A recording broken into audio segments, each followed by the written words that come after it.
Deti kolabovali od strachu na tanečnom parkete. Výzva v Challenge Accepted bola prijatá. Počas Open Air Party neostala ani jedno brucho prázdne.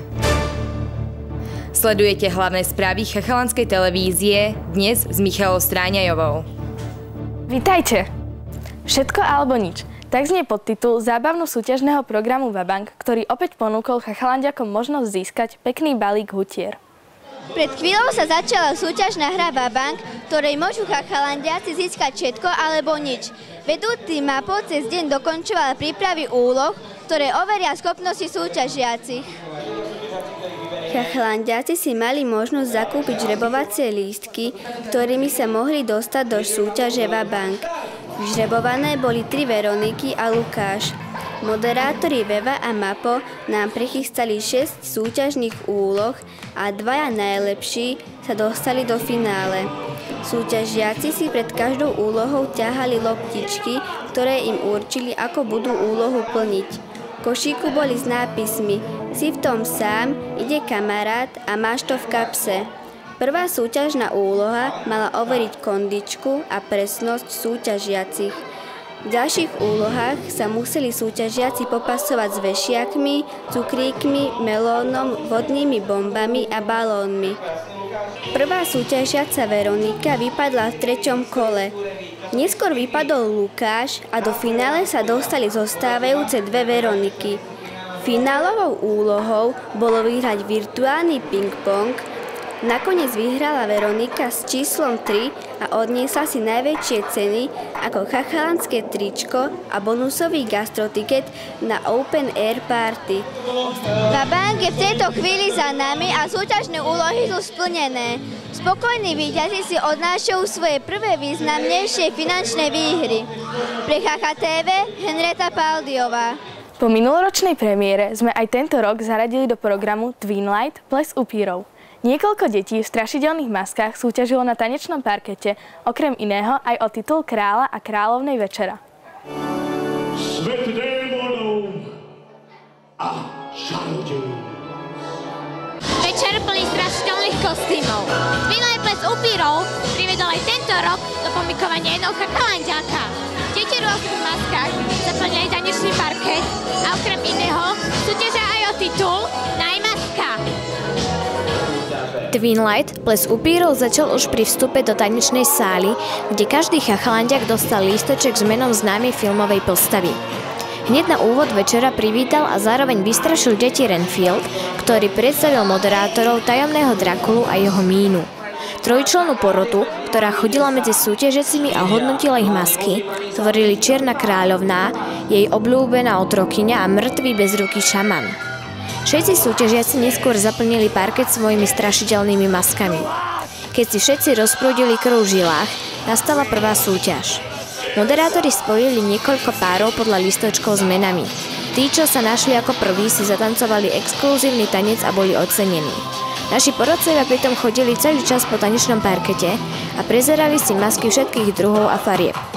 Deti súťažili o najstrašnejšiu masku, ale aj o kráľovnú a kráľa plesu. Cenu za najstrašnejšiu masku vyhrala Sara s kostýmom čerta. Kráľovnou a kráľom plesu sa stali Kristína a Peter. Všetci výhercovia získali chachalanské tričko, bonusové gastrotikety a iné zaujímavé ceny. A napriek hrozným zovňažkom týchto detí zostávam stále nažive a verím, že mi to ešte dlho vydrží. Pre ChachaTV Denisa Miklušicová. Družina otca Furasa nenechala ani tentokrát prejsť pevnosťou Bojard žiadneho chachalandiaka bez námahy. Pre súťažné týmy boli pripravené fyzické aj logické úlohy. Dlhoročná popoludnejšia súťaž Dobývanie pevnosti Bojard je veľmi obľúbená medzi chachalandiakmi. Deti sa rozdielia do tímov a potom budú chodiť po areáli, ale aj mimo neho a pritom hľadať jednotlivých vedúcich, ktorí im dajú splniť úlohy. Pri riešení súťažných úloh deti rozdelené do tímov vyzbierajú indície, aby nakoniec mohli vylúpiť komnatu s pokladom. Na začiatku sa deti rozdelili do 6 a 7 členných tímov. Prvú súťažnú úlohu mal na starosti vedúci Adam, ktorý vyžadoval presné strieľanie z luku na terč. Ďalej museli strieľať zo vzduchovky. Túto úlohu mal na starosti Peťo. Na lúke ich čakala ďalšia súťažná úloha. Jeden z tímu musel čo najrýchlejšie chytiť kľúčik. Túto úlohu mala na starosti vedúca Veva. Zatiaľ sme nazbierali 3 kľúčiky. Zatiaľ sa nám najťažšie strieľalo z vzduchovky. Ďalej postupovali súťažiaci k vedúcej Monike, u ktorej museli vyvážiť kývajúci sa pohárik na vode mincami. Po tejto úlohe chachalandiaci vstupovali hlbšie do lesa. U Dominiky bolo úlohou hrabať sa v nádobách, v ktorých boli zvyšky jedál a nájsť v nich mincu. Zatiaľ najťažšia bola asi strieľanie z luku.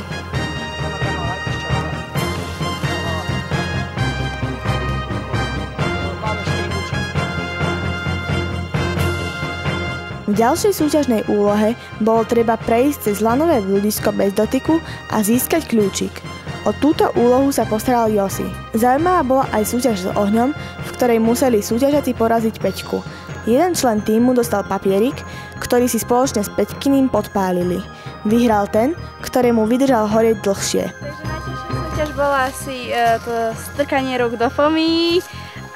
Máme zatiaľ iba 5 kľúčikov, dva kľúčiky nemáme, lebo sme zlyhali. Potom, ako si deti mierne zabehli hore kopcom, čakal na nich vedúci Andrej, ktorý im dal hádanku. Ak deti uhádli, dostali indíciu. Ak nie, museli pokračovať bez nej. Ďalšie stanovisko mali na starosti Miška a Emily. V nádobe so žabami a blatom museli nájsť malý vrchnák od pera. Máme 5 kľúčikov, máme jednu indíciu.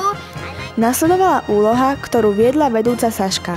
V nej museli traja súťažiaci z tímu vojsť do bazéníku plného blata a nájsť v ňom písmenka tvoriace indíciu.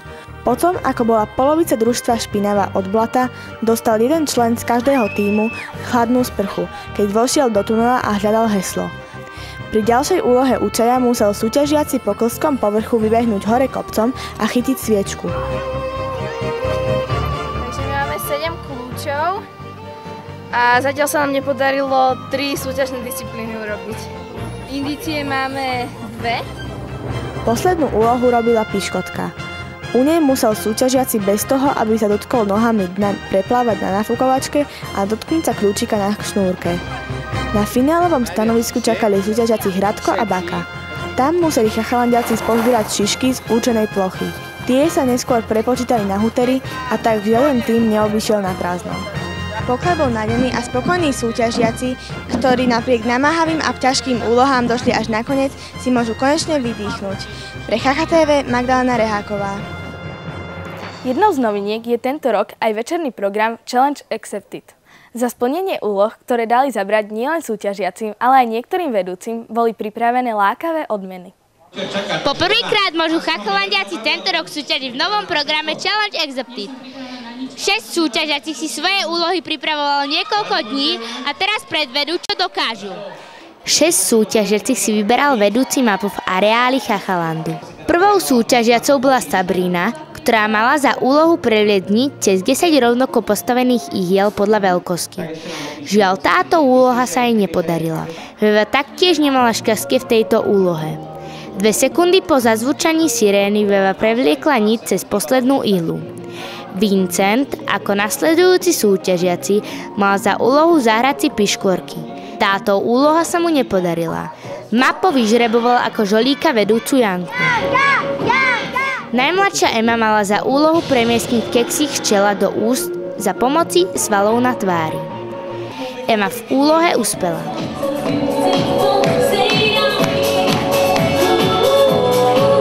Viktória mala využiť koordináciu a reflexie, aby udržala všetky 3 balóniky vo vzduchu. Túto úlohu nesplnila, ako žolík bola vyzrebovaná vedúca Peťa. Chachalandiák Patrik mal za úlohu zdvihnúť 6 cestovín pené, a to ústami použitím jednej neuvarenej špagety. Túto úlohu splnil vynikajúco. Kristína, posledná súťažiaca, mala za úlohu postaviť pyramídu z 36 plastových pohárikov.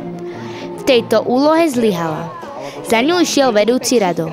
Ani on túto úlohu nesplnil. Všetky tieto úlohy boli v časovom limite 60 sekúnd. A Aj keď boli niektoré úlohy ťažšie ako iné, žiadny zo súťažiacich sa nenehal zahambiť a pokúsil sa aspoň úlohu splniť. Pre KKTV Amanda Šajbiderová. Zábava pod holým nebom s názvom Open Air Party ponúkla všetkým chachalandiakom možnosť naplniť svoj žalúdok výbornými pochuťkami a nápojmi od výmyslu sveta. Poukážkou na získanie tohto jedla boli gastrotikety, ktoré mohli deti získať každej z doterajších súťaží. Večerná Open Air Party ponúka aj tento rok všetkým chachalandiákom pohodovú atmosféru pod holým nebom. Hneď od začiatku nám večer spríjemňovala kapela 4 Minutes to Go. Väčšina chachalandiákov si zamieniala hutery za žetóny, ktorými platili v stánkoch s občerstvením. Rady pri stánkoch boli nekonečné, pretože vône špecialít prilákali veľa detí. Najdlhší rad bol pri stánku s chachaňovou pečienkou z bezzubej mačičky. Viacero chachalandiákov si kupovalo miešané nealkoholické nápoje z Koukelbaru. Veľký úspech mali aj hranolky, ktoré pripravovali špeciálne vyškolení kuchári Čajo a Peťa. Pod zvláštnym názvom Hotket sa ukrývali veľmi chutné párky v rožku. Svoje chuťové bunky si mohli chachalandiáci osladiť výbornými zákuskami zo stánku Kremež Outlet. Veva mala výborný recept na prípravu gulášových palacíniek, ktoré chutili fakt výborne.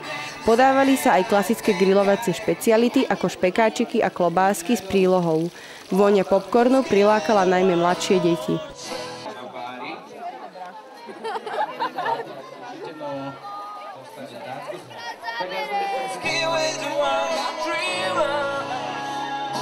Po ubudnutí špecialít sa deti presunuli na terasu, kde mohli počúvať hity od známej kapely.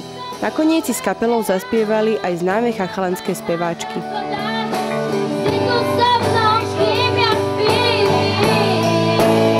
Pripravené dobroty sa s pultou rýchlo míňajú, idem si preto ešte niečo uchmatnúť. Samozrejme aj s príjemnou muzikou. Pre KKTV Veronika Poláková.